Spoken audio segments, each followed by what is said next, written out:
नहीं कर रहा है, अदरवाइज अभी कल से पेंटेब काम करेगा तो स्क्रीन पे प्रॉपर पूरे फॉर्मेट में कि किस तरीके से होगा। देखिए जो लोग एग्जाम दे चुके हैं, आप लोगों को पता होगा कि एचजीएस में 100 मार्क के क्वेश्चंस होंगे, ठीक, 100 क्वेश्चंस होंगे, और 100 क्वेश्चन का आपका फॉर्मेट जिस हिसाब से देखिए क्वेश्चन पेपर आता है अकॉर्डिंग टू द एग्जामिनेशन, जिस हिसाब से यूपी एचजीएस का पेपर आता है उस हिसाब से हम लोग प्रिपरेशन करेंगे, ठीक है। तो सबसे पहले आपके माइंड में क्लैरिटी होनी चाहिए कि मेरा पेपर कितने नंबर का और कौन कौन से सब्जेक्ट, जो आप लोग इसको कहीं नोट डाउन कर लीजिएगा। आपके जो मैक्सिमम क्वेश्चंस आते हैं वो आपके प्रोसीजरल तीनों, सीपीसी, सीआरपीसी, एविडेंस, ओके। यहाँ से ऑलमोस्ट आपको 8, 9, 10, कभी आपको 8 मिल जाएंगे, कभी 9 मिल जाएंगे, कभी 10, कभी 12।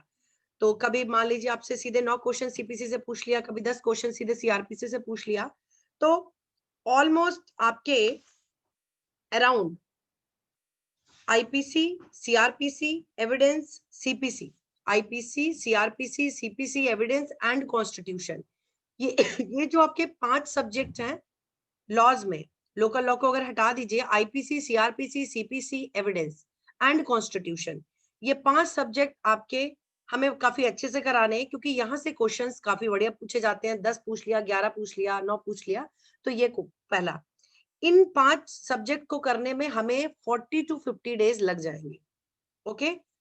40 to 50 डेज में हम ये अपने 5 सब्जेक्ट कर लेंगे, हो सकता है 40 दिन, हो सकता है 50 दिन, इससे ज्यादा बिल्कुल भी नहीं। ऑलमोस्ट 85 डेज में हम पूरा सब्जेक्ट, सारे subject including the local law complete कर लेंगे। पेपर का पैटर्न मैंने आपको बताया, मेजर क्वेश्चंस इन सब्जेक्ट से आएंगे। आफ्टर दैट आपका हिंदू लॉ है, मुस्लिम लॉ है, टॉर्ट है, कॉन्ट्रैक्ट है, टीपीए है, एक आधा क्वेश्चन लिमिटेशन से मिल गया, एक आधा क्वेश्चन लाइसेंस वगैरह, वो जब हम टीपीए को डिस्कस करेंगे तो उसमें हम लाइसेंस वगैरह भी कर लेंगे। एक दो क्वेश्चन आपका सॉरी पार्टनरशिप से भी मिल सकता है। तो बाकी के जो सब्जेक्ट बचे, मतलब हमने अराउंड 40 to 50 डेज उधर ले लिए, ठीक है। और बाकी जो क्वेश्चन आपके बचे, तो हिंदू लॉ, मुस्लिम लॉ, ठीक, हिंदू लॉ, मुस्लिम लॉ हम 4 से 5 दिन में हिंदू मुस्लिम दोनों सब्जेक्ट कवर कर लेंगे। कॉन्ट्रैक्ट को हम ऑलमोस्ट 3 डेज देंगे। टीपीए हम 2 दिन में कवर करेंगे, आप कहीं लिख लीजिएगा अगर चाहें तो। टॉट 1 से 2 दिन में हम कंप्लीट कर लेंगे।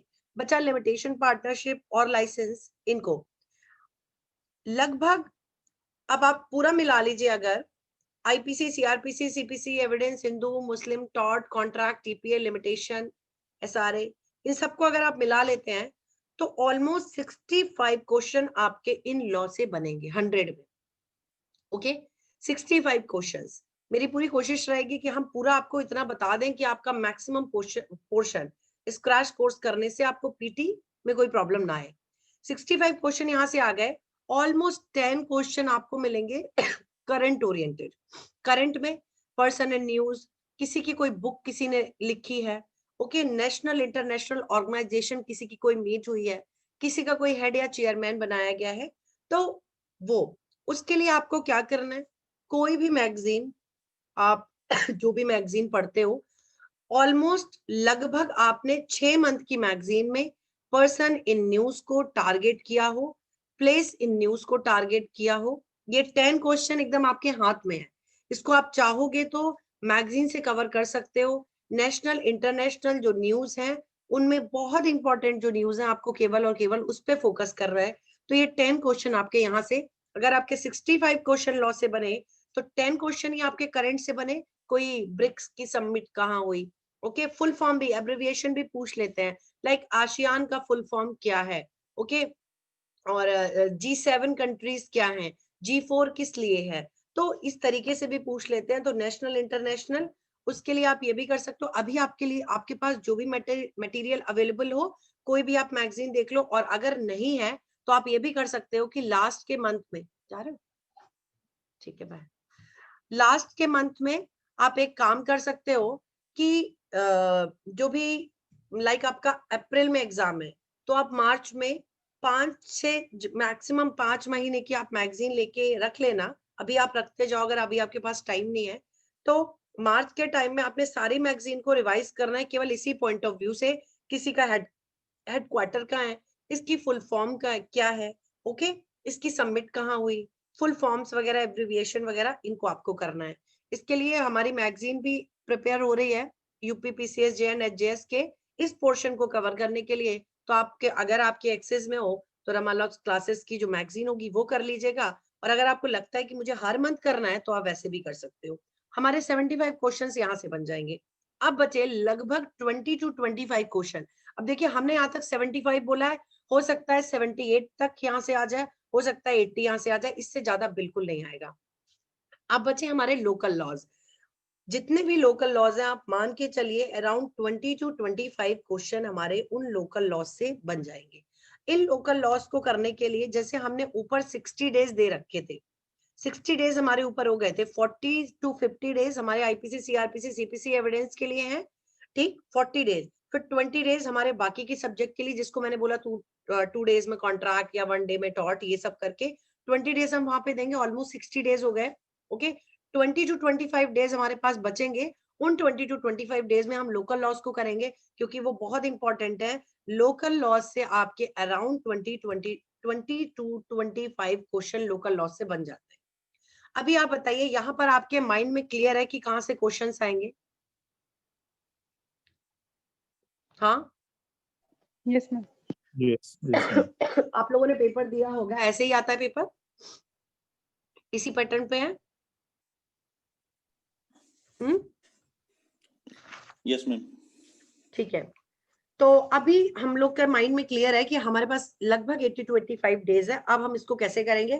From today we will start with the Indian penal code. Okay, हम इंडियन पीनल कोड से स्टार्ट करेंगे और after that IPC CrPC evidence CPC, इस तरीके से हमारे आगे के प्रोसीजर चलेगा। Is it okay? आप लोग के पास आईपीसी का बीआर एक्ट है? Yes ma'am. ओके, सभी एलिजिबल तो होंगे ही ऑब्वियसली, है ना, 7 ईयर प्रैक्टिस और एंड ऑल दैट। देखिए ये क्रैश कोर्स है, इसको ध्यान रखिएगा। ये पॉसिबल नहीं है कि हम बहुत डीप चले जाएं। मेरा यहाँ पर केवल और केवल ऑब्जेक्ट ये है, इन 3 महीनों में मैं आपकी इतनी प्रिपरेशन करवा दूं कि आपका पीटी नहीं रुकना चाहिए। ओके, मेंस के लिए जो भी गाइडेंस होगा वो अलग की बात है कि मेंस में कैसे करना है, टेस्ट सीरीज और कैसे क्या करना है, वो अलग की बात है। यहाँ पे हमारा मेन ऑब्जेक्ट है आपका पीटी क्लियर कराना। तो पहले तो आप ब्यारक निकालिए, ब्यारक निकाल लीजिए, और जो भी सब्जेक्ट पढ़ेंगे आप ध्यान रखिए क्वेश्चन 3 पैटर्न पे आएगा। ओके, एक होगा आपका केवल सेक्शन बेस्ड। एचजीएस का पेपर बहुत टफ नहीं आता। अगर हम देखें in comparison to subordinate judiciary, तो मुझे लगता है सबऑर्डिनेट जुडिशरी का पेपर बहुत टफ आता है in comparison to HGS. HGS इतना टफ नहीं है। एचजीएस में किस तरीके का क्वेश्चन है? एक तो डायरेक्ट क्वेश्चन सेक्शन बेस्ड, हम उसको करेंगे। सेक्शन के अंदर से भी कॉन्सेप्चुअल आएगा, उसको हम सेक्शन पढ़ाते टाइम आपको बताते जाएंगे। और दूसरा मोस्ट इंपॉर्टेंट एचजीएस के लिए वो है केस लॉ। यहाँ पर केस लॉ काफी पूछे जाते हैं, तो हम तीनों तरीके से पढ़ेंगे। आप अपना ब्यारक निकालिए। सबसे पहले आप आइए डेफिनेशन क्लॉज से किस तरीके से क्वेश्चंस पूछे जाएंगे। डेफिनेशन क्लॉज निकालिए।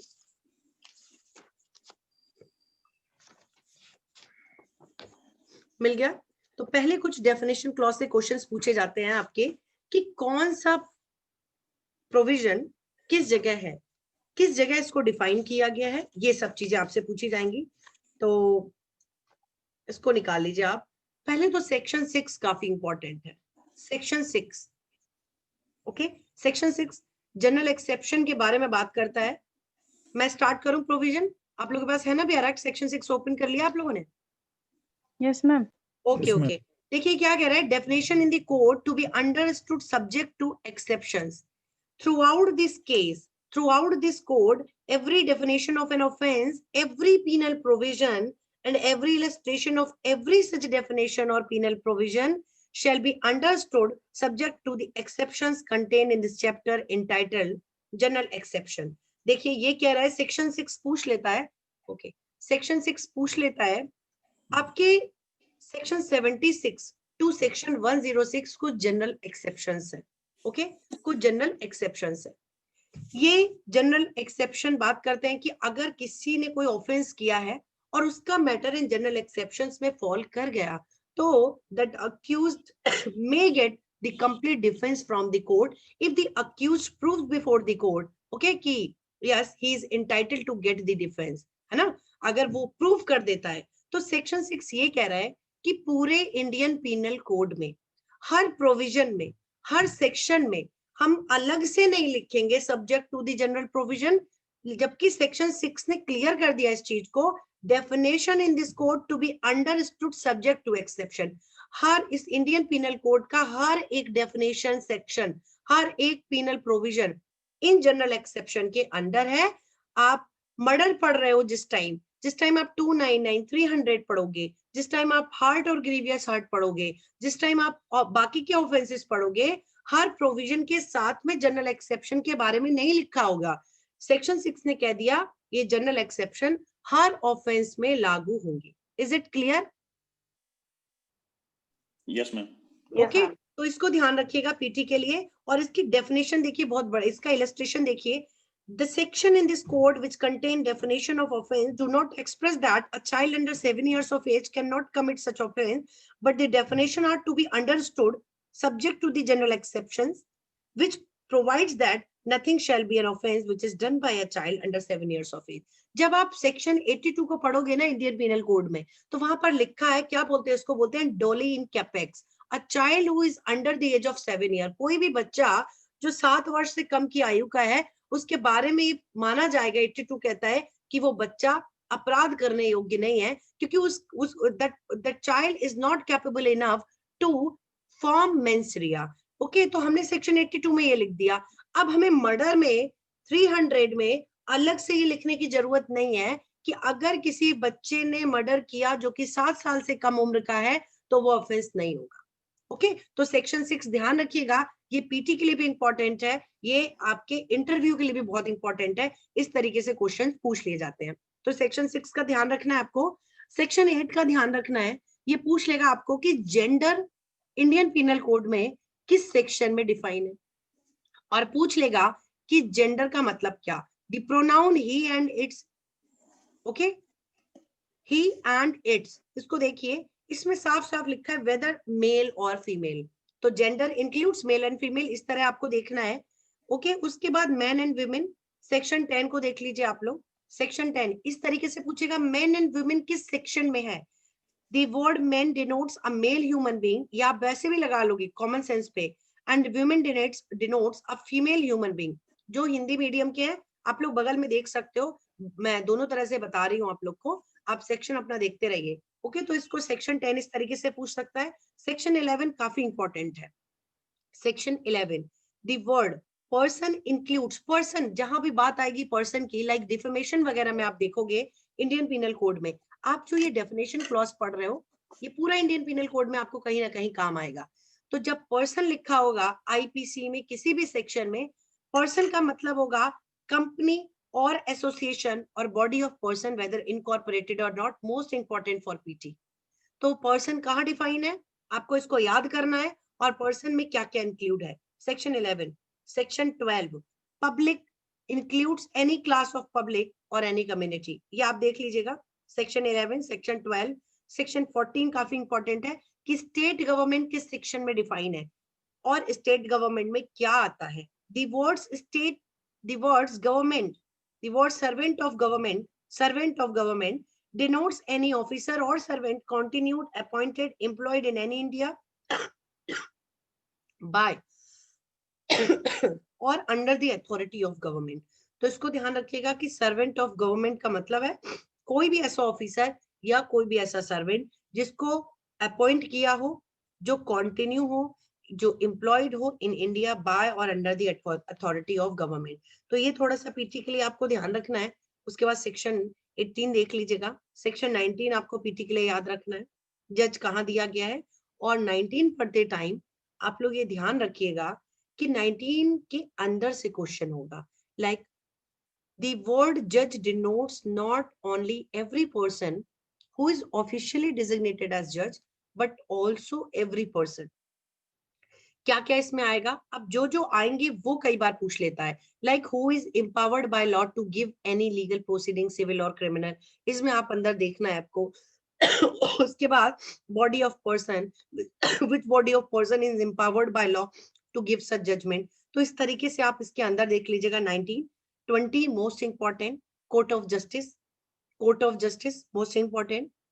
Then after public servant, 19, 20 and 21 most important. जितने भी डेफिनेशन क्लॉज हम आपको बता रहे हैं इनमें भी मोस्ट इंपॉर्टेंट आपका, सॉरी मुझे थोड़ा कोल्ड हो गया है सैटरडे से थोड़ा डिस्टरबेंस लग रहा होगा आपको।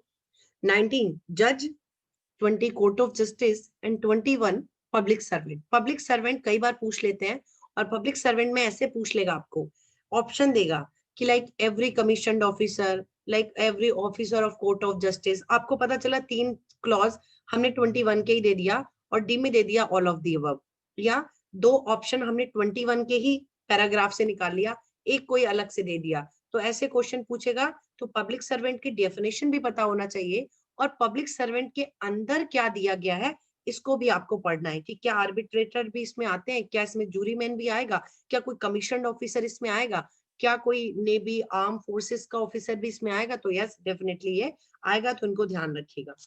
क्लियर है सबको?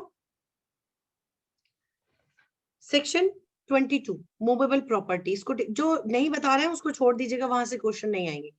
22 movable property and 23 wrongful gain, wrongful loss, gaining wrongfully, losing wrongfully, most important। ये बहुत इंपॉर्टेंट है सेक्शन 23। देखिए ये क्या कह रहा है, the word movable property, oh sorry 23, the wrongful gain is gained by unlawful means of property to which the person gaining is not legally entitled। wrongful gain का मतलब किसी भी व्यक्ति ने कुछ ऐसा गेन किया, उसको कुछ ऐसा बेनिफिट मिला जिसको लेने के लिए वो लीगली इंटाइटेड नहीं था, ऐसे गेन को कहलाते हैं हम लोग रॉन्गफुल गेन। और ये बेसिकली इसका यूज होगा आपको सेक्शन 403 में, सेक्शन 405 में, जब हम criminal misappropriation of property, criminal breach of trust पढ़ेंगे, तो यहाँ पर जो गेन होता है वो रॉन्गफुल होता है उसके लिए इंटाइटल नहीं होता। जैसे थेफ्ट वगैरह में आप किसी की प्रॉपर्टी को चोरी कर लीजिए और चोरी करके आप उसको अपने यूज में ले लीजिए, ये कहलाता है रॉन्गफुल गेन। आपको जो भी बेनिफिट हुआ उससे आप उसके लिए लीगली इंटाइटल नहीं थे। आपने किसी की बाइक मांगी कि भैया मुझे एक दिन को बाइक दे दो अपनी, है ना, मुझे कहीं जरूरी काम है, उसने अपनी बाइक दे दी और आप बाइक लेने के बाद फरार हो गए, आपने उसकी बाइक कभी दी नहीं, आप चले ही गए, भाग ही गए वहां से। ये क्या है, आपने जो भी गेन किया, ठीक, तो आप उस गेन के लिए लीगली इंटाइटल नहीं है, it is called wrongful gain.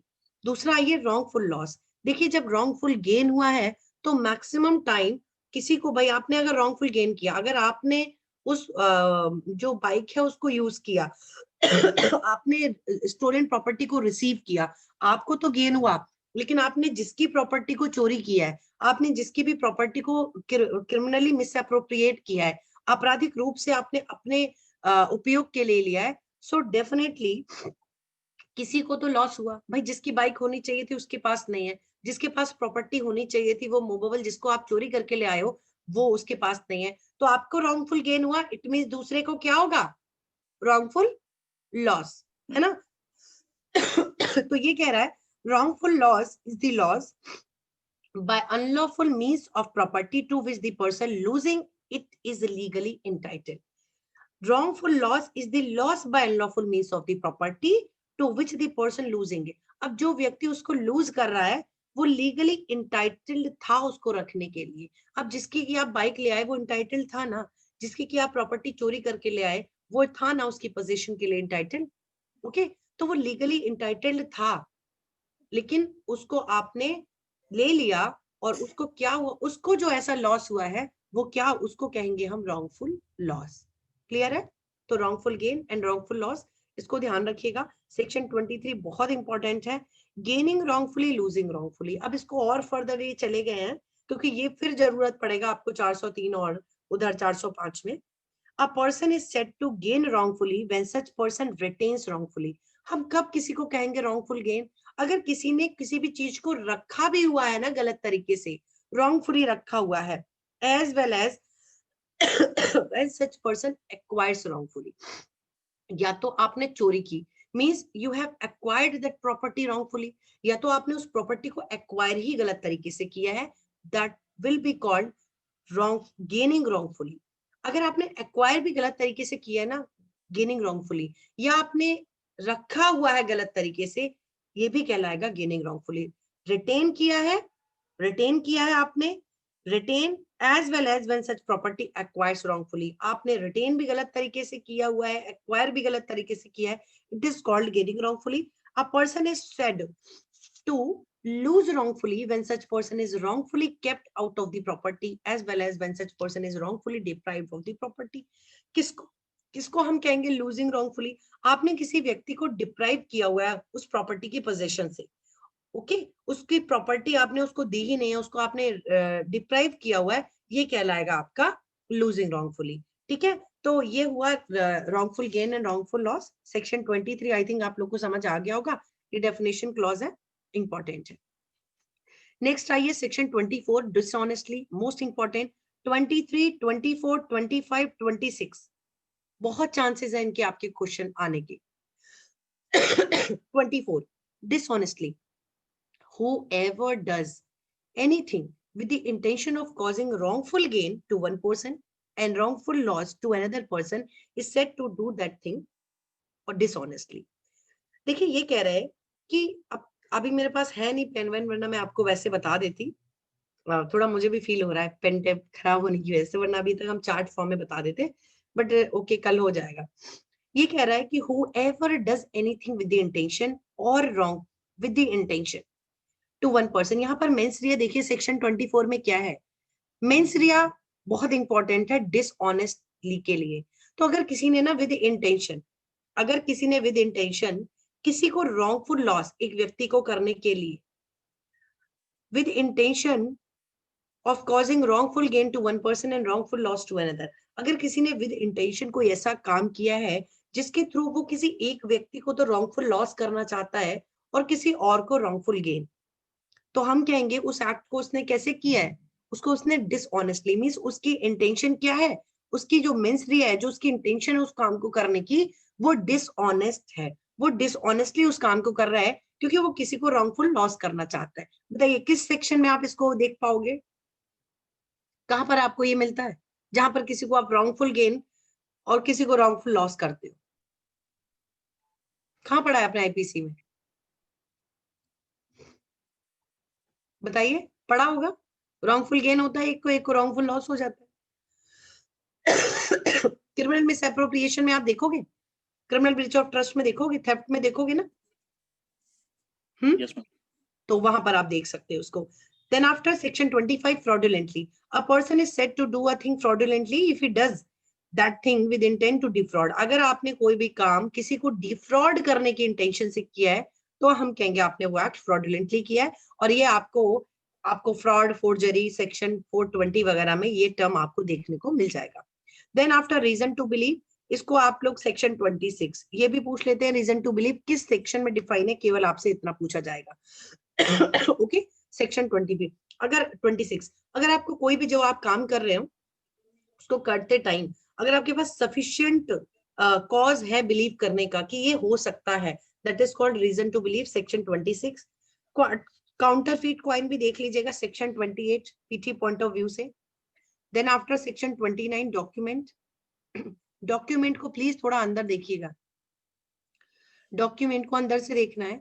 The word document denotes any matter expressed or described upon any substance। Document का मतलब क्या, डॉक्यूमेंट का मतलब कह रहे हैं कोई भी matter expressed or described upon any substance by means of letter, figure or mark or by more than one of those means intended to be used which may be used as evidence of that matter। Document का मतलब केवल यही नहीं है कि जो आपको मान लीजिए ये पेपर दिखा, नॉर्मली हमें लगता है कि ये डॉक्यूमेंट है, but according to definition clause of Indian penal code, और अगर आप एविडेंस में भी देखोगे ना तो कुछ मिलता जुलता आपको दिखेगा। डॉक्यूमेंट का मतलब आपने किसी भी चीज पर, चाहे लेटर्स के थ्रू, क्या क्या लिखा है ये पूछा जाता है, इसको अंडरलाइन करिए पीटी में कि डॉक्यूमेंट किन किन चीजों से बन सकता है। अगर आपने उस पर लेटर्स लिख दिए, आपने उस पर फिगर कर दिया, आपने उसमें कोई मार्क कर दिया, ठीक है, वो कुछ भी हो सकता है, कोई पेंटिंग हो सकती है, वो भी एक डॉक्यूमेंट हो सकता है। ओके, आपने कोई लकड़ी का गट्ठा है, उस पर आपने कुछ ऐसे मार्क बना दिए, ओके, कुछ ऐसे मार्क बना दिए, कोई ऐसा चिन्ह बना दिया, ठीक, वो दीवार हो सकती है, कोई मेटल का कुछ हो सकता है, कोई पेपर हो सकता है, क्या साफ साफ लिखा है, may be used as evidence of that matter, जिसको हम एविडेंस की तरह यूज कर सके। एक सेकेंड होल्ड कीजिएगा, मैं जरा सिरप ले लूं। हाँ?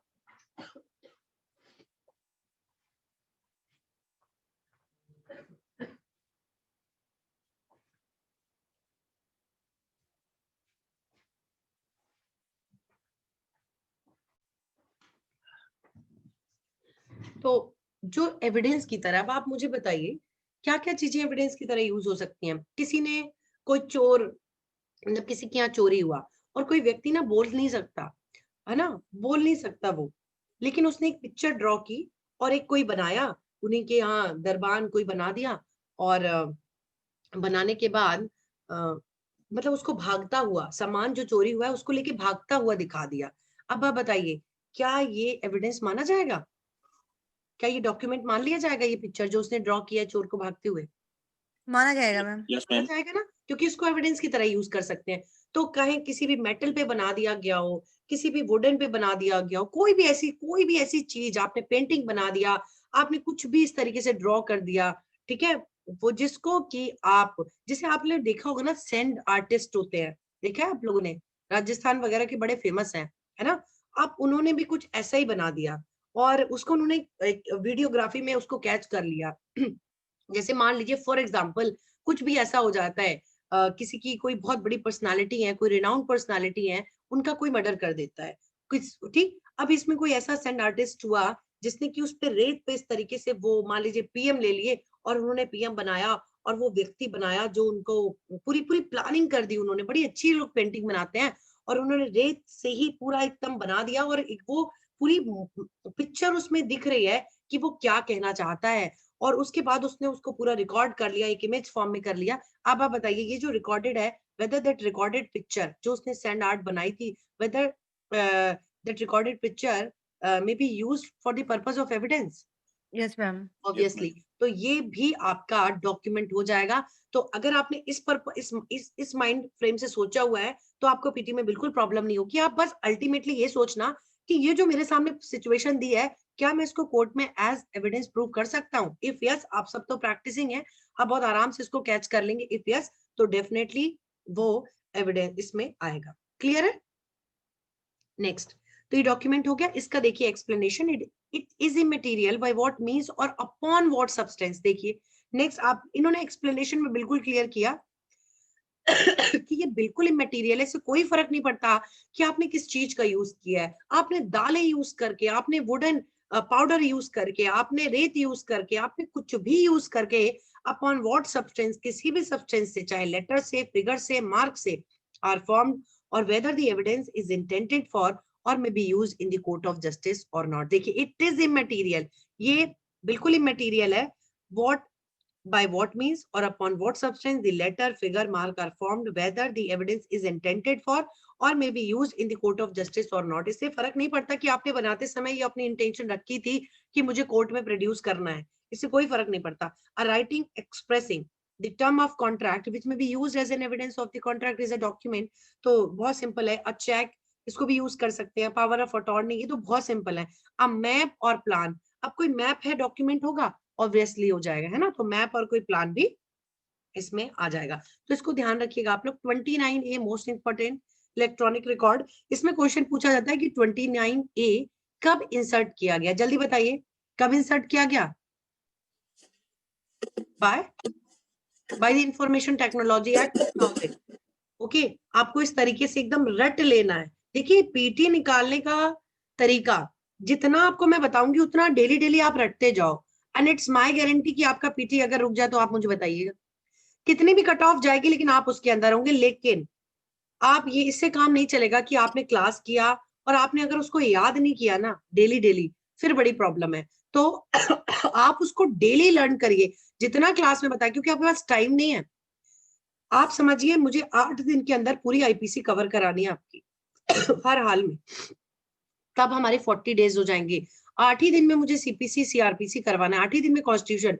तो मतलब जितना मैं आपको करवाऊंगी आपको डेली डेली के डेली आपको उतना करना ही करना है, डेली आपको उसको याद करना है, फिर कोई इशू नहीं आएगा। फिर बाद में हम लोग क्या करेंगे, लाइक क्लास में हमने टेस्ट सीरीज वगैरह ये सब इसी में इंक्लूड रहेगा, आपको अलग से कुछ नहीं करना है।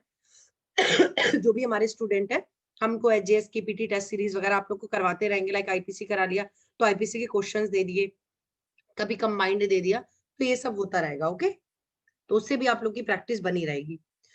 तो 29A में क्वेश्चन ध्यान रखिएगा कब इंसर्ट किया गया।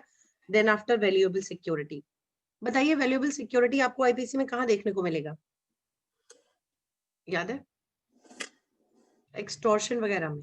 Okay, the word valuable security denotes a document. देखो ये कह रहा है कोई भी ऐसा डॉक्यूमेंट जिससे कि आपके कुछ राइट ट्रांसफर होते हो, आपके कुछ राइट क्रिएट होते हो, खत्म होते हो, रिस्ट्रिक्ट होते हो, कोई पावर ऑफ अटॉर्नी हो गई, कोई विल हो गई, वसीयत हो गई, कुछ सेल डीड हो गई, ये सब वैल्यूएबल सिक्योरिटी में आएंगे, क्योंकि ये इसके अंडरलाइन करिए, इससे क्वेश्चन अंदर से भी बनेगा।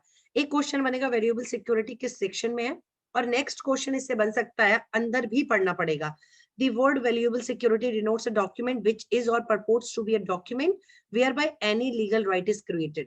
इसको अंडरलाइन करिए, जिससे कोई लीगल राइट आपका क्रिएट होता हो, एक्सटेंड कोई आपका राइट बढ़ता हो, ट्रांसफर्ड, रिस्ट्रिक्ट आप कोई लीगल राइट ट्रांसफर करते हो किसी को, वसीयत वगैरह, एक्सटिंग्विश्ड, रिलीज्ड, इसमें मॉर्गेज वगैरह भी आ जाएगा, whereby any person acknowledges that he lies under legal liability or has not a certain legal right. कोई बताता हो कि हाँ मैं आपसे इनको मेंटेन करूंगा, आपसे इस प्रॉपर्टी पर इनके लिए चार्ज रहेगा, ओके, आपसे इनके लिए प्रॉपर्टी पर चार्ज रहेगा। तो ये सारी चीजें आपको ध्यान से देखनी होंगी, क्लियर है? आपको ये सारी चीजें एकदम ध्यान से देखनी होंगी कि इससे क्वेश्चन अंदर से भी पूछा जा सकता है, क्लियर है? कोई भी डॉक्यूमेंट हो सकता है जिससे आपका लीगल राइट क्रिएट हो रहा है, एक्सटेंड हो रहा है, बढ़ रहा है, रिलीज हो रहा है, खत्म हो रहा है, तो वो ध्यान रखिएगा 30 से क्वेश्चन दो तरीके से बनेगा। नेक्स्ट है विल, तो विल आपसे पूछ लेगा विल किस सेक्शन में बताया गया है, विल किस सेक्शन में बताया गया है, तो विल सेक्शन 31 में बताया गया है। और डिनोट्स, विल में ये भी पूछ लेता है टेस्टामेंट्री और नॉन टेस्टामेंट्री पीटी में, तो इसको अंडरलाइन करिए, will denotes any testamentary document, इसको ध्यान रखिए, टेस्टामेंट्री ये पूछता है पीटी में, तो इसको अंडरलाइन करिए। मैं कीवर्ड्स बता रही हूँ कहां से क्वेश्चंस बनेंगे। अब आइए सेक्शन 32, 33, 34 मोस्ट इंपॉर्टेंट। 32 भी खूब पूछता है। माइक म्यूट कर लीजिए अभिनव जी, अगर आपको कुछ बोलना हो तो म्यूट, तब आप अनम्यूट कर लीजिएगा, कुछ पूछना है। हाँ, अब देखिए 32, words referring to acts include illegal omission. आपने ना कई जगह आईपीसी में देखोगे, लाइक जब आप 299 पढ़ोगे ना, whoever causes death by doing any act with intention to cause death, intention to cause any bodily injury as is likely to cause death, whoever does any act with the knowledge that such act is likely to cause death, ऐसा section 299 आप पढ़ोगे, ऐसे 300 पढ़ोगे, वहां पर केवल लिखा होता है आईपीसी में एक्ट। तो क्या इसका मतलब इसमें इलीगल ओमिशन नहीं आता है? एक्ट इंक्लूड्स इलीगल ओमिशन, हर जगह जहां आईपीसी में चाहे इलीगल ओमिशन लिखा हो या ना लिखा हो। अब आप डिफरेंस समझ लो, एक्ट और इलीगल ओमिशन होता क्या है, क्योंकि आप अगर पढ़ भी लोगे आपको समझ नहीं आएगा। मैं बहुत शॉर्ट में बता दूं, एक्ट का मतलब कोई पॉजिटिव एक्ट करना, जैसे मैंने थप्पड़ मारा, घूसा मारा, खाना दिया, जहर दिया, गले में फांसी लगा दी, चाकू मार दिया, ये मैं कुछ कर रही हूँ, इट्स माई पॉजिटिव एक्ट, ये होता है एक्ट। एक होता है कुछ ना करना, ओमिशन का मतलब होता है लोप करना, मीन्स जो आपको करना चाहिए था आपने नहीं किया। जैसे आपको खाना देना चाहिए था लेकिन आपने नहीं दिया, आपको किसी को मरते व्यक्ति को बचाना चाहिए था, कोई पानी में डूब रहा था आपको बचाना चाहिए था, आपने नहीं बचाया, इसको कहते हैं ओमिशन। ओके, अगर आपको वो काम करने की लीगल ड्यूटी थी फिर भी आपने वो काम नहीं किया, तब उस ओमिशन में लगा देते हैं इलीगल ओमिशन। क्योंकि अगर आपका काम है लोगों को बचाना, अगर आपको उसी बात की तनख्वाह दी जाती है कि आपको लोगों को प्रोटेक्ट करना है, still you are not protecting, means आप ओमिशन तो कर ही रहे हो, लेकिन साथ साथ कैसा ओमिशन कर रहे हो, इलीगल ओमिशन कर रहे हो, आपके अगेंस्ट कार्रवाई हो सकती है। क्लियर है? देखो एक तो हुआ कि मेरा कोई व्यक्ति ना पानी में डूब, जैसे मैं गई घूमने किसी झील के किनारे, वहां पर कोई व्यक्ति डूब रहा था, अब मैं बचा भी सकती थी नहीं भी बचा सकती थी, अगर मैंने नहीं बचाया तो मेरे अगेंस्ट कोई लीगल कार्रवाई नहीं होगी, क्योंकि भाई मुझे तैरना नहीं आता था, बहुत सारी सिचुएशन हो सकती है, मैं बीमार थी, मुझे नहीं पता, मेरी जान को भी खतरा हो सकता था, तो मैंने ओमिशन तो किया, लेकिन मेरा ये ओमिशन इलीगल ओमिशन नहीं होगा। लेकिन उसी जगह कोई लाइफ गार्ड खड़ा है जिसको तनख्वाह इसी बात की मिलती है कि अगर यहाँ पर कोई इस तरीके की घटना होती है तो आपको तुरंत एक्शन लेना है, वो झील के किनारे बड़ा देख रहा है डूब रहा है लेकिन वो कोई एक्शन नहीं लेता है, तो ये ओमिशन तो है, उसको जो करना चाहिए था नहीं किया, साथ इलीगल ओमिशन भी है क्योंकि उसकी ड्यूटी थी लोगों को सेव करना। Is it clear? Yes ma'am. Okay तो ये होता है एक्ट और ओमिशन। अब आइए सेक्शन 32 देखो, कह रहा है बस सिंपल यही कह रहा है, आप लोग इसको पढ़ लीजिएगा कि एक्ट में एक्ट इंक्लूड्स इलीगल ओमिशन। जहां जहां लिखा होगा आईपीसी में एक्ट, आप उसको इलीगल ओमिशन, तो मतलब आपने चाहे किसी की डेथ कॉज, आप 299 पढ़ोगे तो वहां बाय डूइंग एन एक्ट, लेकिन क्योंकि 32 कह रहा है एक्ट इंक्लूड इलीगल ओमिशन, तो आप किसी को मार रहे हो चाहे गोली चलाकर या कमरे में बंद करके उसको खाना ना देकर, तो खाना ना देने से उसकी डेथ हुई, death due to hunger. Postmortem report में आता है डेथ ड्यू टू हंगर, तो मतलब आपने इलीगल ओमिशन किया, आपको खाना देना चाहिए and it's legal duty to every person. भाई वो आपको आपके घर में है तो आपको उसको फीड करना चाहिए, आपने नहीं किया, मतलब आपने ओमिशन किया, आपने खाना ना देकर उसको मारा है, तो भी आप मर्डर के लिए ही लायबल होंगे, भले से आपने कुछ नहीं किया, आपने एक्ट नहीं किया बल्कि आपने इलीगल ओमिशन किया। तो 32 ध्यान रखिएगा पीटी, और उसके अंदर भी पढ़ लीजिएगा, समझा मैंने दिया। अब नेक्स्ट आइए 33। 33 मोस्ट इंपॉर्टेंट। 33 कह रहा है the word act denotes as well as series of act as a single act। ये कह रहा है जहां पर एक्ट लिखा है, एक्ट में सीरीज ऑफ एक्ट्स होगा, और जहां पर ओमिशन होगा वो ओमिशन भी सीरीज ऑफ ओमिशन होगा। जैसे आपने चाहे एक थप्पड़ से मारा, चाहे आपने 4 थप्पड़ से मारा, चाहे थप्पड़, घूसा, चाकू सबसे मारा, जहां पर एक्ट लिखा है उसमें सीरीज ऑफ एक्ट भी इंक्लूड होंगे, जहां पर ओमिशन लिखा है वहां पर सीरीज ऑफ ओमिशन भी इंक्लूड होगा। ये पीटी में बहुत पूछता है, act include series of acts, omission include series of omission, defined under section 32 और 33। अब बच्चे बड़े कंफ्यूज हो जाते हैं पीटी में कि 32 है या 33 है। 32 में ध्यान रखना एक्ट इंक्लूड्स इलीगल ओमिशन। आप लोग कहीं नोट करते जा रहे हो ना इसको? Yes ma'am. हाँ इनको करते जाइएगा, क्योंकि एक क्रैश कोर्स है, इसमें मैं कुछ डिक्टेट नहीं करूंगी, मैं जो बता रही हूँ आप लिखते जाओ, आपके जो नोट्स होंगे क्वेश्चन वहीं से आएंगे, बस आपको रिवाइज करना होगा, आपके बड़े मतलब बुलेट नोट्स टाइप बन जाएंगे 4-5 दिन में आईपीसी के, बस क्वेश्चन आपका वहीं से आएगा। तो ये ध्यान रखना 32 का क्वेश्चन बन रहा है या 33 का, क्वेश्चन बड़े ध्यान से पीटी में देखिएगा, सिली मिस्टेक बिल्कुल नहीं करना है, क्योंकि पेपर इजी आता है, मतलब कट ऑफ बहुत हाई जाएगी, जो सिली मिस्टेक करेगा वही बाहर होगा। तो क्वेश्चन ध्यान से पढ़िए, खूब सावधानी से पढ़िए और उसके बाद उसको टिक करिए। 32 में लिखा है कि कृत्य में लोप भी है, और 33 में लिखा है कि जहां पर बड़े सारे एक्ट हुए हैं, act include series of act or omission include series of omission. 32, 33। अब आइए 34 मोस्ट इंपॉर्टेंट फॉर पीटी, ये आपका चाहे एचजेएस का मेंस होएगा या आपका एचजेएस का इंटरव्यू होगा, 34 बहुत इंपॉर्टेंट है। ये कह रहा है act done by several person in furtherance of common intention. अब देखो यहाँ से क्वेश्चन कैसे बनता है पीटी ओरिएंटेड। ये कह रहा है व्हेन अ क्रिमिनल एक्ट, तो इसको अंडरलाइन करिए, 34 लागू तभी होगा जब एक्ट आपने क्रिमिनल किया। Criminal act means, criminal act का मतलब पता है, वो एक्ट पनिशेबल होना चाहिए, फॉरबिडन बाय लॉ होना चाहिए।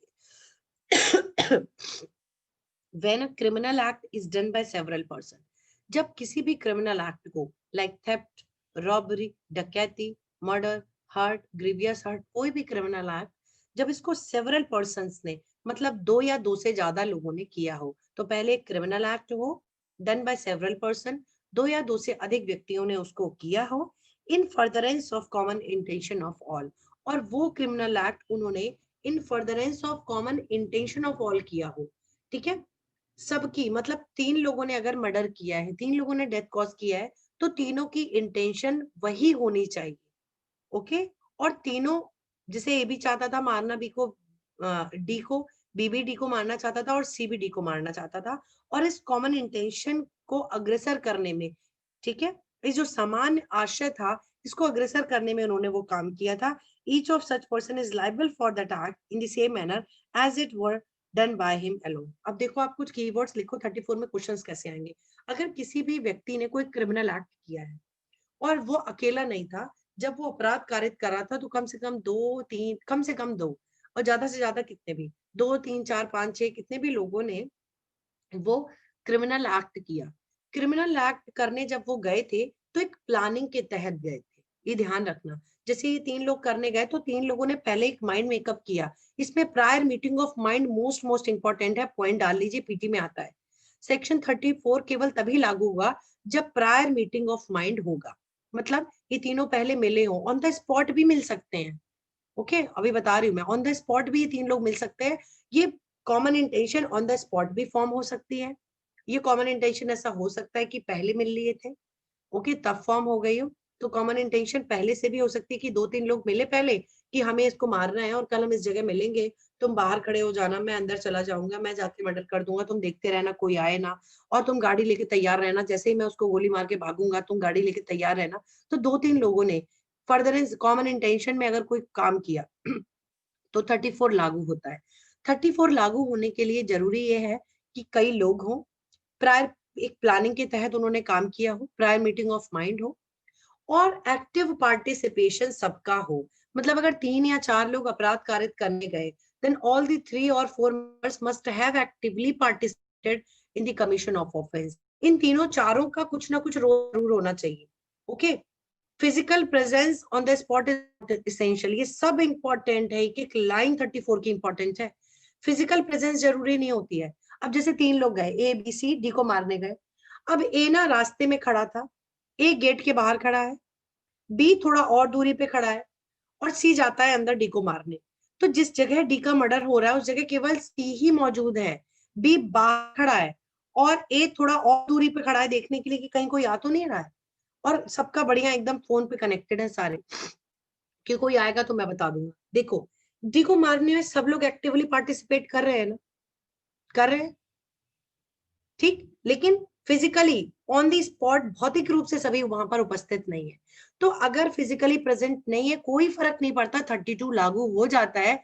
जिस मोमेंट प्रोसिक्यूशन अभियोजन पक्ष, the moment prosecution proves that all the accused have actively participated in the commission of offence, जिस समय ये प्रूव हो जाएगा एट दैट मोमेंट ओनली, ठीक है, mister A B C all इन सभी का ज्वाइंट ट्रायल चलेगा। बताइए सीआरपीसी में कहां चलता है ज्वाइंट ट्रायल? सेक्शन नंबर बताइए, इनका ज्वाइंट ट्रायल कहां पर दिया है सीआरपीसी में प्रोविजन, पता है? 323 323 है कि 223 है? कौन बताएगा? आप लोगों ने पढ़ा होगा 223 223 है। Very good, 223 joint trial. तो इन सबका ज्वाइंट ट्रायल हो सकता है। तो ध्यान रखना, एकदम पॉइंट लिख लीजिए, लिख लिया आप लोगों ने? एक्टिव पार्टिसिपेशन होना चाहिए, सभी की सक्रिय भागीदारी उसमें होनी चाहिए। Physical presence is not essential, सारे भौतिक रूप से उपस्थित हो ये जरूरी नहीं है। ओके और 2 या 2 से ज्यादा लोग होने चाहिए। सबने प्रायर मीटिंग ऑफ माइंड बहुत जरूरी है, प्लानिंग के तहत काम किया हो। अगर ए को नहीं पता था बी डी को मारना चाहता है, बी को नहीं पता है सी डी को मारना चाहता है, और डायरेक्टली और इनडायरेक्टली वो सभी वही काम कर रहे हैं, 34 नहीं लगेगा।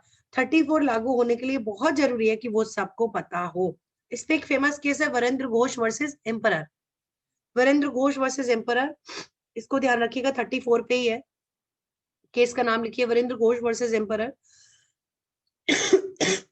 इस केस में साफ साफ कहा था कि फिजिकल प्रेजेंस रिक्वायर्ड नहीं है। जिस जगह अपराध हो रहा है उस जगह सारे अपराधी उपस्थित हों ये बिल्कुल भी जरूरी नहीं है। सबने मिलकर ऑफेंस किया है, सब एक्टिव पार्टिसिपेट सबने किया है, इतना मोर देन इनफ है। तो वीरेंद्र घोष का केस पूछा जाता है। उसके बाद एक दो केसेस इसमें और हैं, वो भी अभी हम आपको बता देंगे। Common intention and similar intention पे भी महबूब शाह वर्सेस किंग एम्परर, ये भी केस बहुत पूछा जाता है। महबूब शाह वर्सेस किंग एम्परर, ये भी पूछा जाता है, कॉमन इंटेंशन और सिमिलर इंटेंशन पे ये मैटर है। अच्छा एक चीज और ध्यान रखना, सेक्शन 34 कोई भी स्पेसिफिक ऑफेंस क्रिएट नहीं करता है, ये भी क्वेश्चन को पूछा जाता है। 34 doesn't create any offence, section 34 में आप कभी किसी को दंडनीय बना ही नहीं सकते हो। सेक्शन 34 में आप कभी किसी को पनिश नहीं कर सकते हो। अगर तीनों ने मिलकर हत्या की है तो चार्ज 302 का ही लगेगा, रेड विथ 34 लगेगा। ओके जैसे डी ने मारा है, जैसे मिस्टर सी ने डी को मारा तो सी के ऊपर डायरेक्ट लगेगा 302 और ए और बी के ऊपर लगेगा 302 रेड विथ 34। क्लियर है सबको? इसको भी ध्यान रखना, ए और बी ने मारा नहीं है बट 34 ज्वाइंट लाइबिलिटी क्रिएट कर रहा है। 34 एक कंस्ट्रक्टिव लाइबिलिटी क्रिएट कर रहा है क्योंकि बाकी के लोग ना सी को हेल्प कर रहे थे मर्डर करने में, हत्या करने में।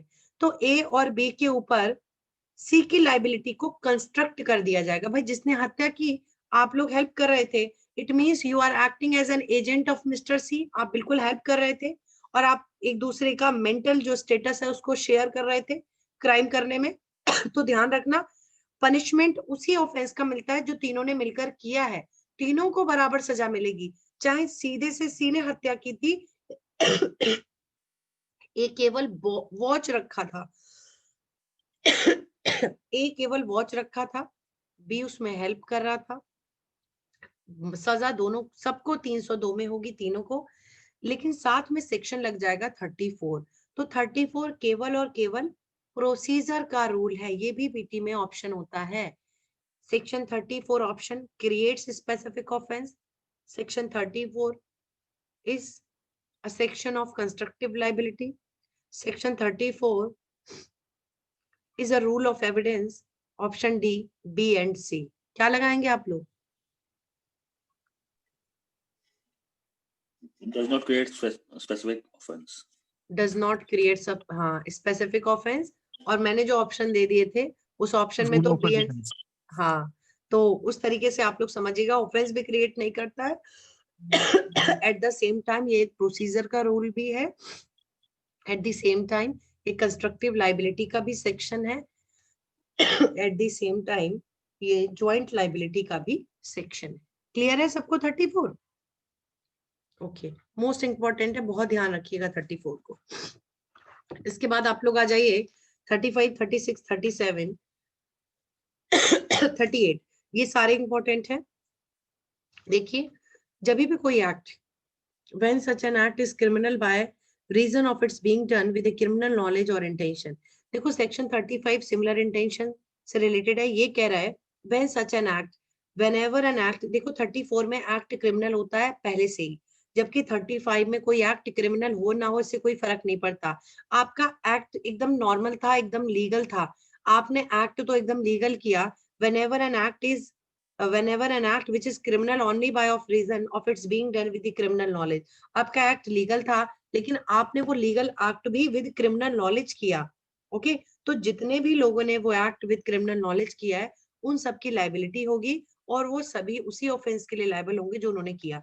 जैसे आप किसी से मान लीजिए आपने किसी से बाइक उधार मांगी, तो बाइक लेना किसी से कभी कभी हमें पैसे लेने पड़ जाते हैं, फाइनेंशियल पोजीशन नहीं अच्छी होती है, कभी कभी मेरे पास बुक नहीं है, मेरे पास इतने पैसे नहीं है, तो मैं अपने फ्रेंड से किताब ले लेता हूँ। कई बार मुझे शादी में जाना है और रिलेटिव्स में आपने देखा होगा, कभी कई बार ऐसा हो जाता है शादियों वगैरह में कि भाई आप अपनी बहू की सारी ज्वेलरी चढ़ा दीजिए, बहुत खास रिश्तेदार है और आप अपनी ज्वेलरी हमें दे दीजिए चढ़ाने के लिए, और बेटे की शादी के बाद जब बहू हमारे घर आ जाएगी 2 दिन बाद हम आपकी सारी ज्वेलरी दे देंगे वापस। उन्होंने कहा ठीक है। अब एक व्यक्ति ने परिवार के कहा, जैसे मान लीजिए कोई मिस्टर ए हैं और एक सामने से कोई फीमेल है, ये दोनों आपस में भाई बहन है। जो लेडी है उसने अपने भाई से कहा कि भैया तुम ना अपने भाभी की ज्वेलरी मुझे दे दो, मुझे अपनी बहू बेटे की जो शादी करनी है उसमें चढ़ानी है, शादी के 2 दिन बाद हम वापस कर देंगे। भैया ने कहा ठीक है। अब जो उनकी बहन थी और बहन के हस्बैंड थी और बेटा था, तीनों की ये इंटेंशन थी, ओके, कि हम मामा जी से ज्वेलरी तो ले रहे हैं लेकिन हम वापस नहीं करेंगे, और एक्चुअली उन्होंने वापस की भी नहीं। तो देखो ज्वेलरी लेना ये कोई बताइए एक्ट क्रिमिनल एक्ट था क्या? नहीं है ना, कोई क्रिमिनल एक्ट नहीं है। लेकिन ये एक्ट हमने क्रिमिनल नॉलेज के साथ किया कि अब हम इस ज्वेलरी को वापस नहीं करेंगे, ये सेक्शन 35 में आएगा। और अब जिसकी इसमें ऐसी इंटेंशन थी, उनकी मतलब बहन की, उनके हस्बैंड की, उनके बेटे की, जो इसमें इन्वॉल्व था, ये सब किसके लिए लाइबल होंगे? क्रिमिनल मिसअप्रोप्रिएशन ऑफ प्रॉपर्टी या क्रिमिनल ब्रीच ऑफ ट्रस्ट। ठीक है, चोरी नहीं की है आपने, ली है इंट्रस्टमेंट में और आपने उसके बाद उसको अपने पर्पस के लिए कन्वर्ट कर लिया, अपने बेनिफिट के लिए यूज कर लिया, तो इन सब के ऊपर 406 का चार्ज बन जाएगा। ये सेक्शन 35 कहता है, इसको आप लोग देख लीजिएगा। देखिए, whenever an act which is criminal only by reason of its being done with a criminal knowledge or intention, केवल वो एक्ट इसलिए क्रिमिनल हुआ क्योंकि उन सब ने वो एक क्रिमिनल नॉलेज और इंटेंशन के साथ किया, is done by several person, मतलब इसमें भी कई लोग होने चाहिए। ठीक है, 2 या 2 से ज्यादा होने चाहिए। Each of such person who joins in the act with such knowledge, और जो भी व्यक्ति इस एक्ट को ज्वाइन करता जाएगा इस नॉलेज के साथ, जैसे केवल पहले हस्बैंड वाइफ थे, बाद में बेटा भी मिल गया, is liable for the act in the same manner as if the act were done him by alone with the knowledge or intention. जैसे अगर उनकी केवल सिस्टर ने किया होता तो 406 का किया, अब इनके हस्बैंड भी इसमें मिल गए तो उनके ऊपर भी 406 लग जाएगा, इनका बेटा भी मिल गया तो उसके ऊपर भी 406 लग जाएगा। ओके, तो ये हो गया आपका सेक्शन 35, याद रखिएगा आप लोग, ऐसे इलस्ट्रेशन अपना बना लीजिएगा। इसके बाद आया section 36, effect cause partly bye act and partly bye omission. देखो कई बार क्या होता है, हमें किसी को मारना है तो हम मार सकते हैं उसको चाकू मार के, हम मार सकते हैं उसको गोली मार के, हम मार सकते हैं उसको फांसी लगा के। ओके, मैंने क्या किया, मेरा एक्ट इतना सफिशिएंट नहीं था, मैंने उसको फांसी नहीं लगाई, ठीक, मेरा एक्ट इतना सफिशिएंट नहीं था कि मेरे एक्ट से मर जाए, मैंने क्या किया, उसको मारा भी और मैंने उसको खाना भी नहीं दिया। अब मैं खाना भी नहीं दे रहा हूँ, वो और कमजोर हो गया। जैसे आपको कोई मार पीट दे, आप बीमार हो, ओके, मारपीट से बीमार हो जाओगे, कोई ज्यादा मारेगा तो बीमार हो जाओगे, और उसमें कोई आपको खाना भी ना दे, ये दोनों चीजें अपने आप में डेथ कॉज कर सकती हैं। सेक्शन 36 कहता है part effect quarterly effect cause partly bye act and partly bye omission. Okay, whenever the causing of certain effect or an attempt to cause an effect by an act or omission is an offense। जैसे इसका illustration देख लीजिए, ऐसा माना जाएगा आपने वही offence किया, चाहे आपने एक्ट से किया या ओमिशन से, क्योंकि सेक्शन 32 पहले ही बता देता है एक्ट में ओमिशन भी इंक्लूड है। इसका इलस्ट्रेशन बहुत इंपॉर्टेंट है, ध्यान रखना, इंटरव्यू के लिए भी इंपॉर्टेंट है, पीटी के लिए भी, मेंस के लिए भी। A intentionally causes Z death by illegal omitting to give Z food and partly by beating Z, A has committed murder। अब इन्हें क्या किया, ए ने उसको मारा, आंशिक रूप से मारता भी था और उसको खाना भी नहीं देता था, और उस जेड की बेचारे की मृत्यु हो जाती है। तो जो ए है ना, उसके ऊपर मर्डर का ही चार्ज लगेगा। ये इसलिए हमने लिखा है 36 को, ताकि कल को जेड ये ना कह पाए कि भैया मैंने इतना नहीं मारा था। आप सेक्शन 300 के क्लॉज 2 में मत चले जाओ, क्लॉज 3 में मत चले जाओ, that bodily injury was not sufficient in the ordinary course of nature.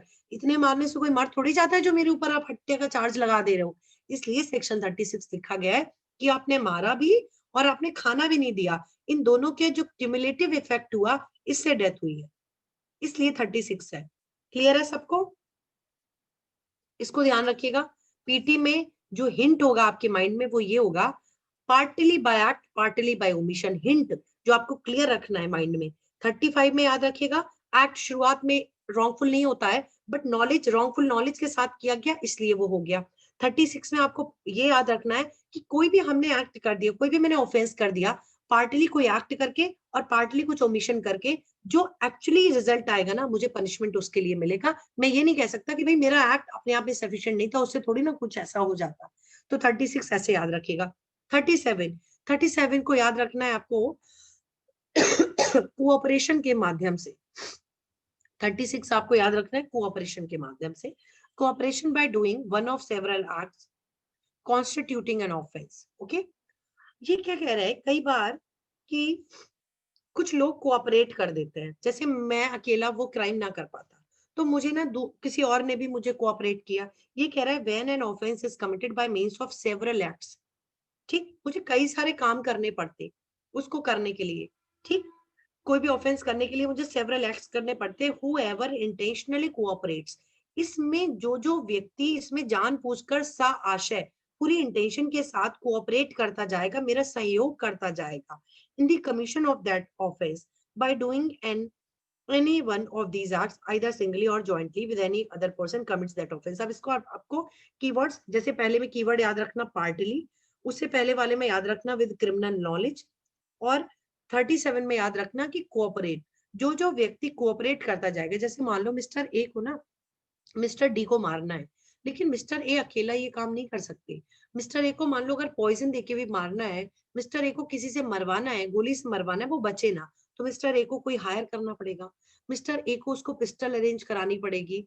तो अब इसमें इसने मिस्टर ए ने मिस्टर बी से कहा कि यार मैं ना इससे बड़ा तंग आ गया हूँ, तो मेरा काम ही नहीं आगे बढ़ने दे रहा है, हर जगह डंगा लगा देता है और मैं इससे बहुत परेशान हूँ, मुझे पर्सनल लाइफ में बहुत परेशान, मुझे बहुत ज्यादा ये टॉर्चर कर रहा है।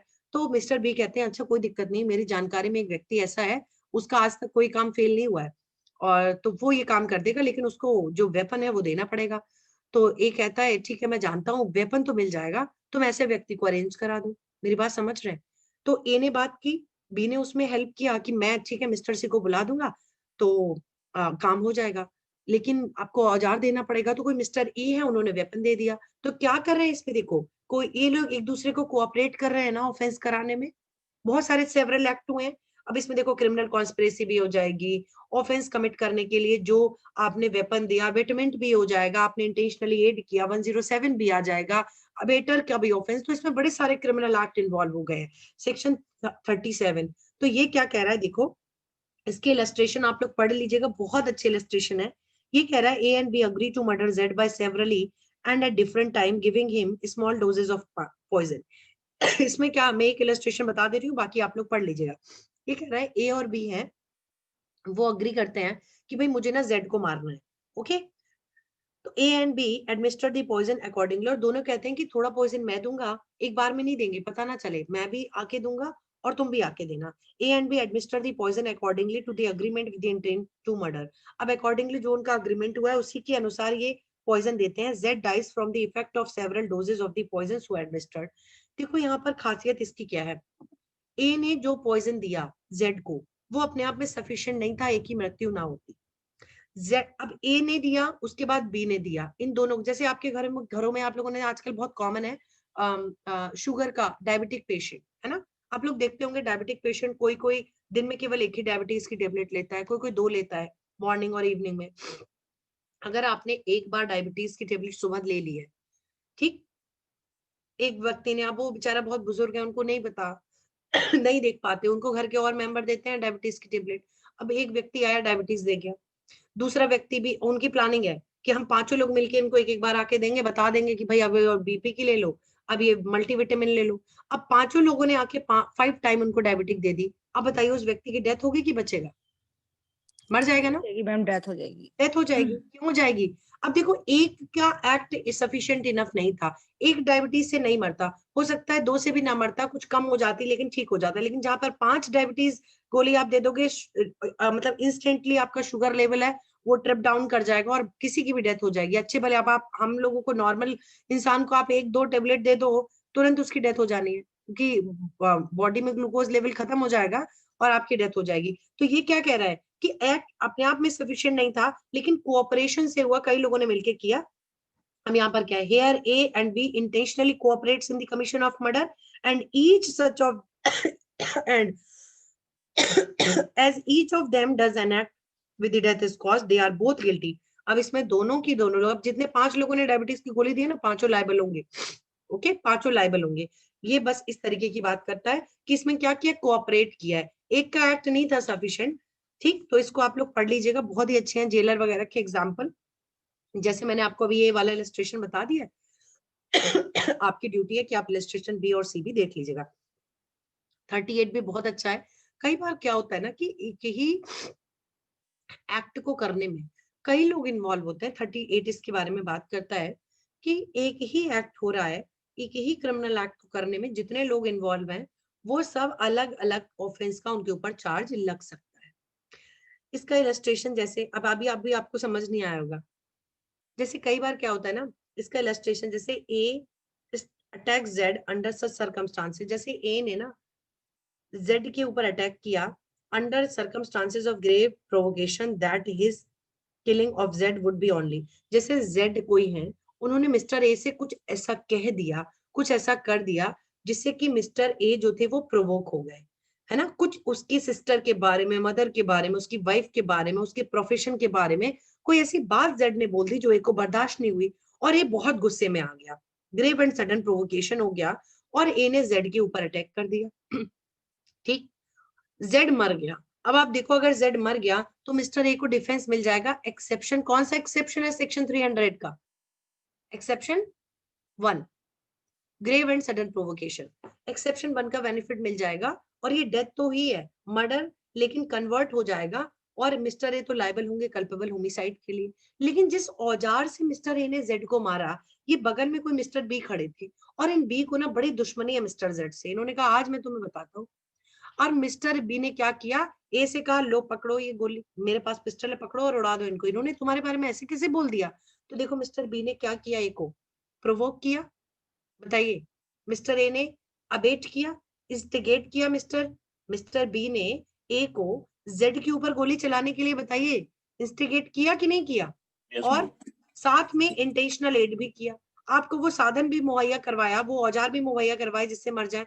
तो 107 का क्लॉज 1 अबेटमेंट पढ़ोगे, अगर आप 107 का क्लॉज 1 क्लॉज 3 आप पढ़ोगे तो वहां पे इन्होंने अबेटमेंट भी कर दिया। तो यहाँ पर क्या है, मिस्टर ए के ऊपर तो 304 का चार्ज लगेगा कल्पेबल होमिसाइड का, एक्ट एक ही हुआ है, मरा ही है जेड।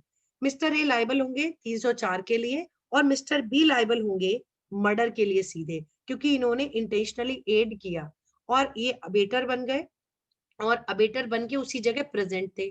तो बताइए, हम जो हमारे रेगुलर स्टूडेंट है, बताइए मिस्टर बी के ऊपर कौन सा चार्ज लगेगा, जल्दी बताइए जिन लोगों ने पढ़ रखा है।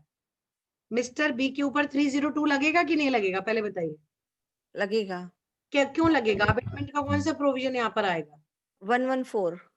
114 या 11, हाँ वेरी गुड, 114 आएगा। 114 because the abettor was also present on the spot, abettor भी उस जगह पर प्रेजेंट था, तो यहाँ पर 114 भी लग जाएगा। Very good. तो ये कनेक्शन है इस इलस्ट्रेशन को। तो आप लोग को इतना सारा समझ आया जितना हम लोगों ने पढ़ा अभी? Yes, ma'am. ओके इसको आप लोग को कीवर्ड्स ऐसे ही ध्यान रखने हैं। जब आप 38 पढ़ रहे हो, इलस्ट्रेशन भी पढ़िएगा जरूर। 38 में ये आपको ध्यान रखना है, एक ही क्रिमिनल एक्ट हो रहा है, बट जो अक्यूज होते हैं ना उनके ऊपर अलग अलग चार्ज लग जाता है। 37 को आपको ऐसे याद रखना है कि दो तीन लोग है ना, वो कोऑपरेट कर रहे हैं, अकेला व्यक्ति क्राइम नहीं कर सकता था, दो तीन लोग उसमें कोऑपरेट कर रहे हैं, और जिन जिन ने कोऑपरेट किया उन सबके ऊपर वही सेम चार्ज लगेगा।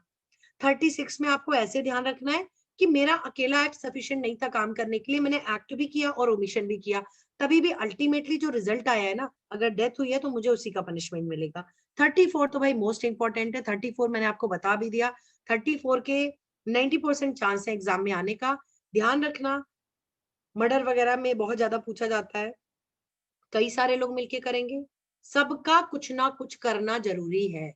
चाहे आप फोन पर ही थे, फोन पर ही रहकर आप उस एक्ट में इन्वॉल्व थे, जैसे आप लोगों को गाइड कर रहे हो, आप बैठे हो बड़ी दूर वहां पे गांव में एंट्रेंस पे ही बैठे हो और बता रहे हो कि जैसे ही इस घर के लोग आएंगे ना मैं तुम्हें कम्युनिकेट कर दूंगा।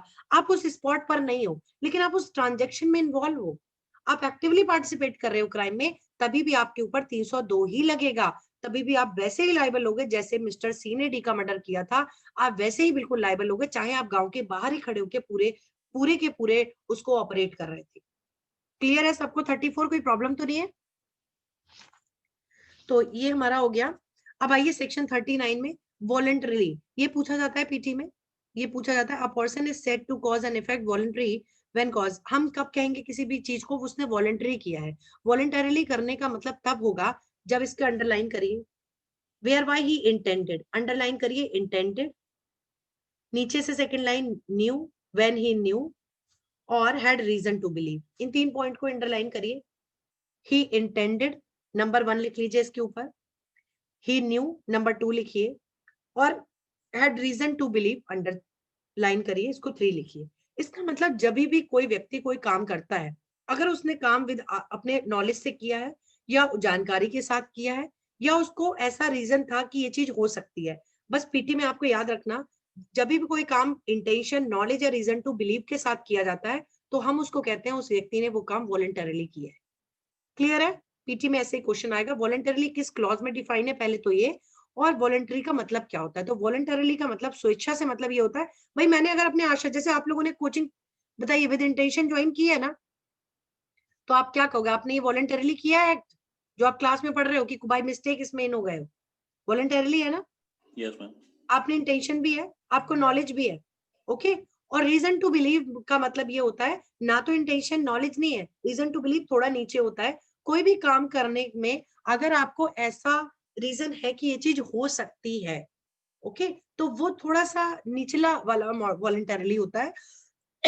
इंटेंशन और नॉलेज में एकदम सर्टेनिटी होती है, यहाँ पे ये काम हो रहा है। रीजन टू बिलीव में हमें होता है कि हाँ ऐसा, हमें रीजन होता है, हमारे पास एक रीजन होता है बिलीव करने का कि यहाँ पर ये चीज हो सकती है। तो ये तीनों पॉइंट आप ध्यान रखना। ऑफेंस बहुत इंपॉर्टेंट है, सेक्शन 40 ऑफेंस। ऑफेंस का मतलब सेक्शन 40 में ध्यान रखना, पहले तो पूछा जाएगा ऑफेंस मतलब क्या, तो एक तो ऑफेंस से सीधा क्वेश्चन आएगा सेक्शन से, और एक ऑफेंस से आएगा अंदर से, तो इसको ध्यान रख लेना। लास्ट लाइन अंडरलाइन करिए, denotes a thing made punishable by this code, इस लाइन को केवल अंडरलाइन करिए आप लोग। मतलब ऑफेंस में हर वो चीज आएगी जो इस कोड में पनिशेबल है।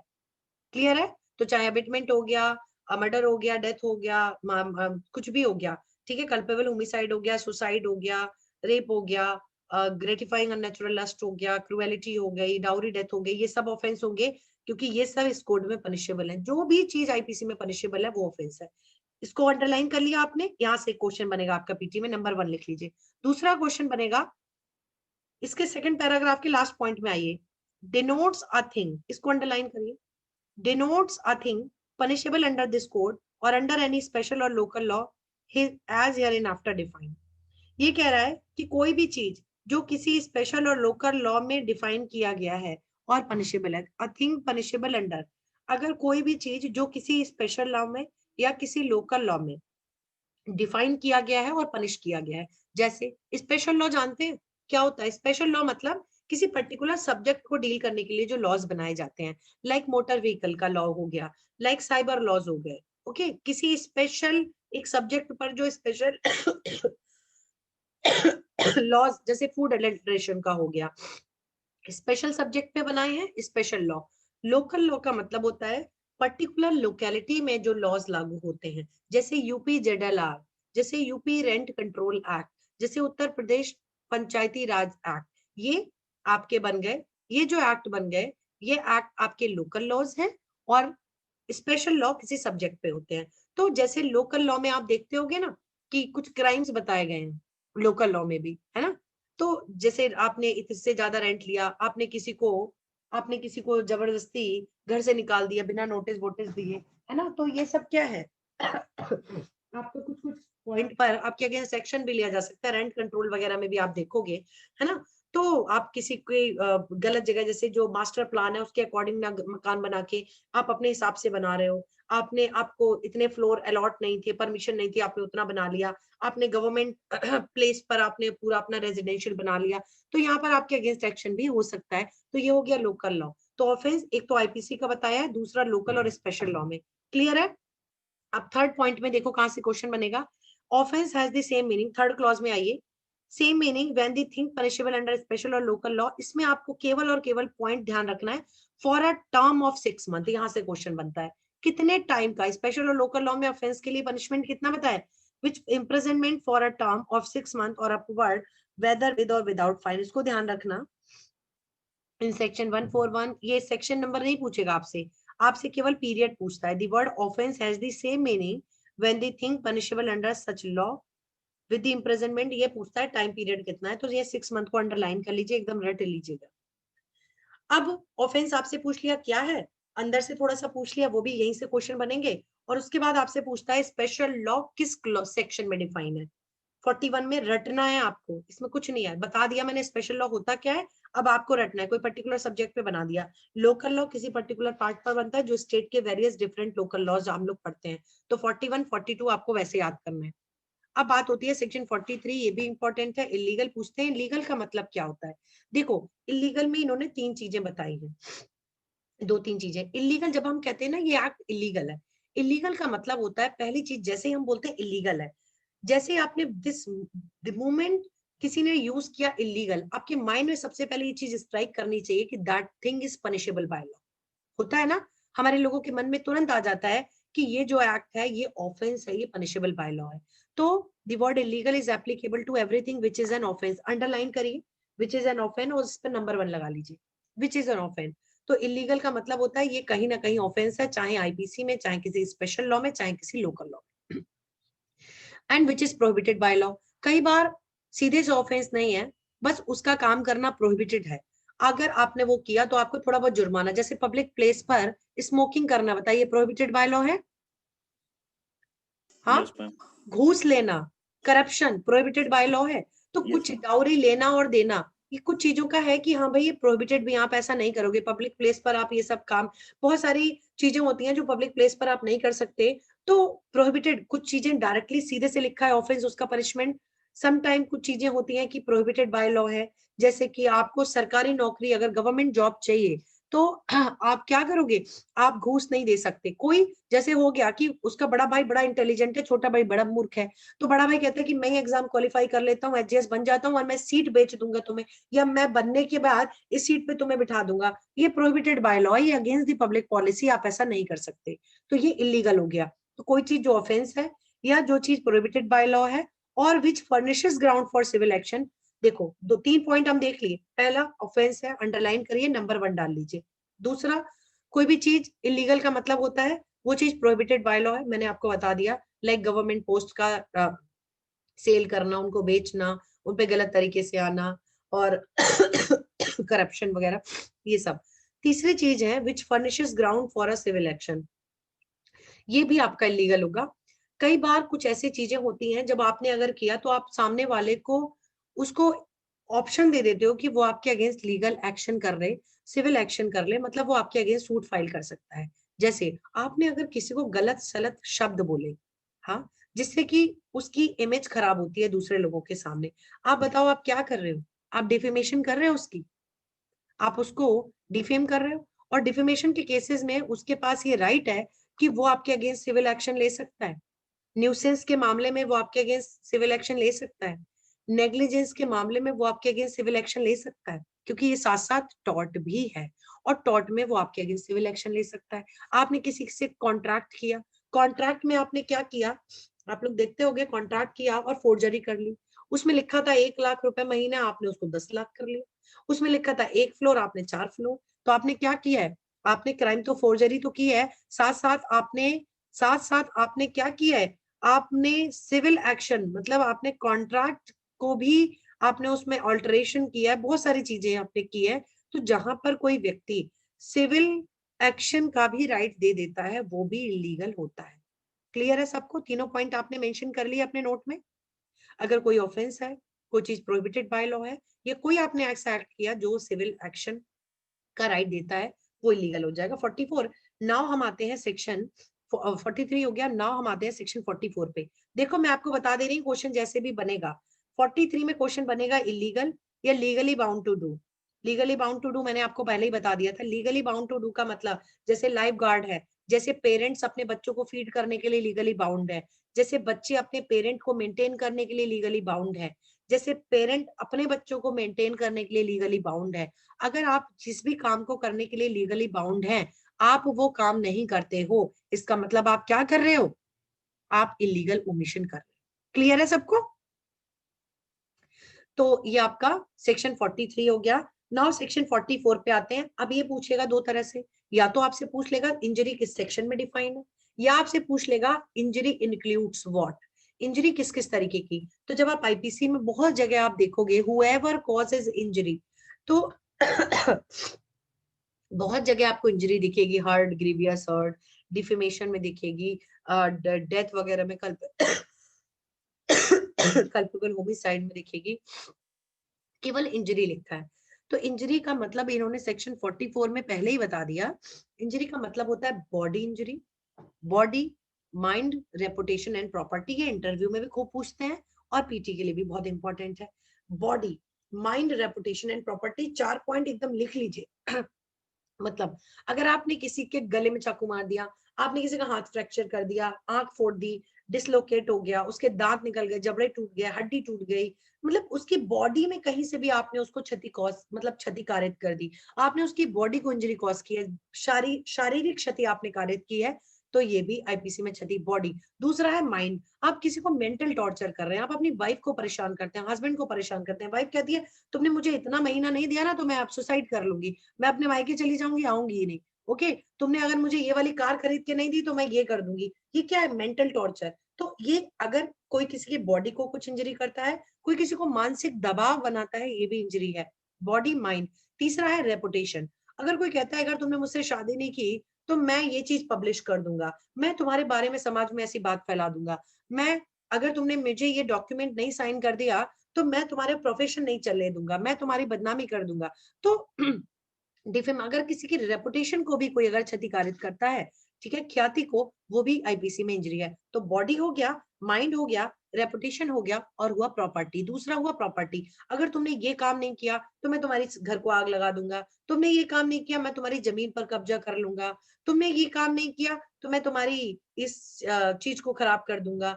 तो इसमें क्या है, आप किसी की प्रॉपर्टी को कुछ नुकसान करें, किसी के शरीर को कुछ नुकसान करें, किसी की रेपुटेशन को कुछ नुकसान करें, किसी के माइंड को, उसके मस्तिष्क को कुछ नुकसान करें, तो ये आपका आईपीसी में इंजरी माना जाता है। इंजरी से ऐसे ही क्वेश्चन आएंगे, ध्यान रखिएगा, सेक्शन वाइज और इस तरीके से क्लॉज बेस्ड।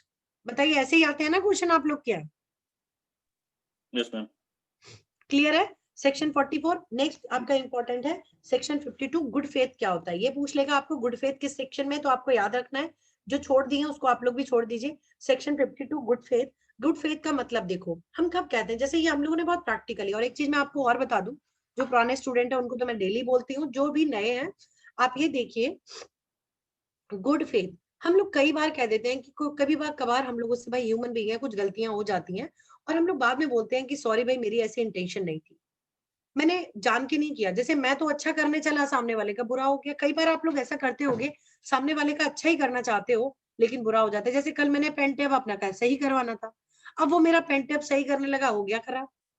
अब देखो गुड फेथ का मतलब होता है, एक सेकंड जरा सा होल्ड करिएगा, एक सेकंड केवल। हेलो, हाँ जी, हाँ जी बताइए। अभी मैं क्लास ले रही हूँ एचजीएस की, मैं आपको कॉल करती हूँ। हाँ मैं आपको कॉल करती हूँ क्लास के बाद, भाई ओके। हाँ। तो गुड फेथ का मतलब देखो, अगर आपने कोई भी काम पूरी सावधानी के साथ किया, पूरी सतर्कता के साथ किया, you have committed any act, or you have commit any act, या तो आपने कोई भी नॉर्मल भी एक्ट, वो ऑफेंस नहीं था, मतलब आपने अपनी तरफ से वो act, you did any particular act with proper care and caution, आपने पूरी केयर कॉशन के साथ वो काम किया। जैसे वो मैं, उसने मेरा पेन टेप ठीक किया, उसको नहीं करना था, मैं तो खुलवा भी नहीं रही थी, मैंने हस्बैंड को मना किया मत खुलवाओ, एक दिन की बात है, क्लास ऑफ कर दूंगी, इसको ना खुलवाओ वारंटी चली जाएगी, और वही हुआ, वो उन्होंने कर दिया, वो मेरा बिल्कुल ही बेकार हो गया। अदरवाइज तो वारंटी में था, ठीक हो जाता। अब तो वो ओपन हो गया, वो कंपनी कहेगी कि आपने खुलवाया क्यों।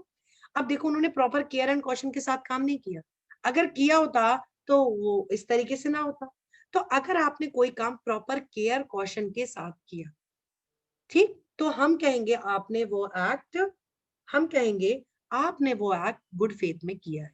समझ रहे हैं आप? जैसे आप पूरी सावधानी के साथ गाड़ी चला रहे हो, और कभी कभी क्या होता है, हम ड्राइव कर रहे थे, हमने पूरी केयर कॉशन, हमने सिग्नल फॉलो किया, हमने जो मॉडरेट स्पीड है, जो स्पीड लिखी गई है, हमने उसी को फॉलो किया, स्टिल मेरी गाड़ी के सामने कोई आ गया, तब उसकी डेथ हो गई, तो हमें एक्सीडेंट का फायदा, हम सेक्शन 80 में बेनिफिट ले लेंगे प्राइवेट डिफेंस में, वो सॉरी जनरल एक्सेप्शंस में, सेक्शन 80 में, क्योंकि मैं प्रूव कर सकती हूँ कि मैंने काम गुड फेथ में किया। गुड फेथ का मतलब होता है मैंने प्रॉपर केयर कॉशन के साथ काम किया, स्टिल कुछ भी हो गया तो मैं कहूंगी कि मैंने ये काम गुड फेथ में किया था। क्लियर है सबको?